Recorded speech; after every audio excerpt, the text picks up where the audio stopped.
to my brother, who's going to talk to you a little bit about his brother company to veg out, which is Spectrum Economics.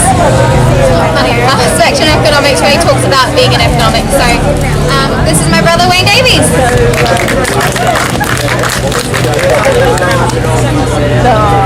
Hello, you guys. Have a look at monkey just now. This little monkey's been wandering around down here. He's our little three-legged dog, a little rescue dog that Gemma our little three-legged rescue dog that Gemma was talking about. This little fella. Oops, the balls is still in.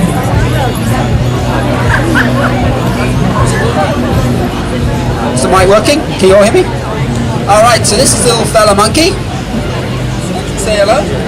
Okay, I'm not going to talk any more about monkeys. You heard the story from Gemma and all that. I'm going to talk to you about something I like to call vegan economics. And I have my own little company, Spectrum Economics, and I'm a consultant. I'm also involved with producing videos on YouTube, and I have my own Steemit blog as well. I don't know if you guys are familiar with Steemit. It's actually quite an interesting new social media platform where you can produce your own posts and you actually get paid in a cryptocurrency known as Steemit. But anyway, today I'm going to be talking about vegan economics. So how many of you are vegans here? Just a show of hand. Do you have a lot of vegans? Looks like you've got lots of vegans. That's great. But how many of you are economists though? Nobody. How many of you have heard of the word economics and somewhat familiar with the concepts behind it? I'm actually just started writing a book I'm calling Vegan Economics, and that's the working title for it anyway. Yep, and that's the working title, but at the moment it's just a concept. An interesting thing about it is we look at things in economics such as efficiency. All of you are a bit familiar with efficiency? It's a very basic concept. It's about basically producing as much as you can of something at the lowest cost possible. And that may be alright if you're working with computers, you want cheap computers, or you may be producing cheap furniture and stuff like that, as long as you're not exploiting child labour or any of that stuff, which happens in a lot of countries. But when we apply efficiency in terms of the meat and dairy industry, what do we get? So what do they try and do? Squeeze as many animals as possible on the smallest amount of land. So you squeeze in a whole lot of cows, a whole lot of cattle, chickens or whatever, into the smallest possible space. You try and give them the cheapest possible food, mostly your genetically modified sort of stuff. It's generally produced very, very quickly and it's not particularly great quality. What else do you get with that? You pump the animals with hormones, and why would you do that? Are we losing? No, you can hear me still? Bring it a bit louder. I can shout a bit if you want me to. Okay, so next thing is they pump the animals with hormones. So what does that do? That makes the animals grow very, very big and very, very fast. You end up with very, very big chickens after just about 3 months instead of maybe a year. So that's pretty sad, isn't it? And it ruins their quality of life. You got chickens walking around with broken legs and whatever because they can't take the weight of their body. And at the end of it all, what happens? They end up getting killed and they're put on your plate. And this is for the lowest cost you could possibly produce. But on top of that, they are subsidized. They receive quite a bit of subsidies. And because of the meat industry, there is a lot of what we call external costs. So it's not just the cost of feeding them and the food and all of that. There's the amount of land that they take up and the amount of land that's used to grow the food for them. There's a massive amount of land that goes into that. And also the amount of pollution that they cause. You've got cow farts. You know about cow farts? The amount of what they're doing to the environment? The amount of pollution that comes out of that? What about cow poo?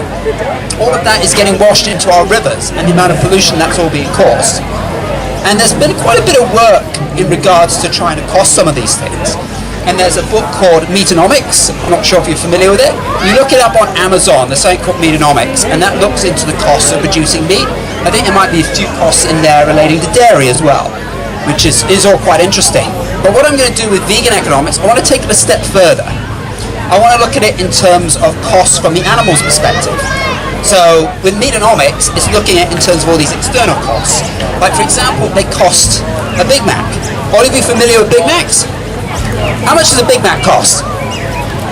From McDonald's, anyone know? $3.25. Okay? Meatonomics priced a Big Mac at about $12.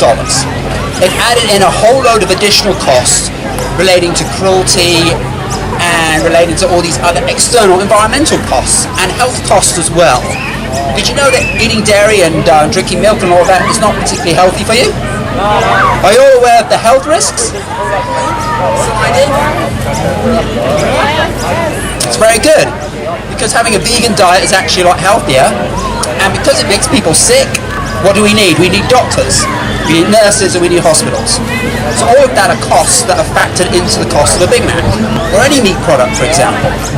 Whereas in vegan economics, I'm taking that a step further, and we're going to be looking at the cost to the animals from the animal's perspective, because it doesn't factor in the cost to the animal of the cruelty to them. It's only what the cost to us is, and also the cost of the loss of life. And at the moment, this part's a little bit of a work in progress, but it looks at it in terms of relation to human costs. Did you know there's a lot of work that's been done on the cost of a human life?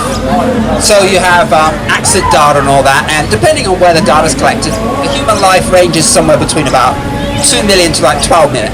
Quite frankly, I don't like necessarily putting a dollar value on a human life, but that's just to put things in perspective. And if you were to do something similar to animals, you would see that the cost of producing a Big Mac actually is far, far greater than the $12 quoted by Meatonomics. So in short, that is just a quick spiel. I've got about 2 minutes left. I don't know if any of you here have any questions. Maybe I just add a little bit more about pharmaceutical companies. Are you aware of they make a lot of money? And they make a lot of money because people get sick. So being sick is actually a very profitable business. So for a pharmaceutical company, they probably wouldn't necessarily want you eating healthier or having a healthier lifestyle, because that affects their profits. And that's going to be another thing that I'm going to be talking about in my vegan economics book, and comes under the vegan economics concept. So this is a little bit different, and there's going to be a lot of mainstream economists that may not necessarily agree with this approach, because economics is fundamentally based on the human perspective. And we think we're getting a little bit better at doing that because we're taking in some of these external costs, but I think we could do a lot more. So I think I'll wrap that up for now. If take questions. Anyone have any questions very, very quickly before, because I think we've got an auction coming up in a few minutes. A few seconds. You have a question? Yes, sir. If we're all good, I think we're done here. We'll pack up, shall we? Thank you guys for paying attention and listening to my presentation, as well as all of you that were here for my sister's cooking demonstration. Thank you very much, and remember to veg out.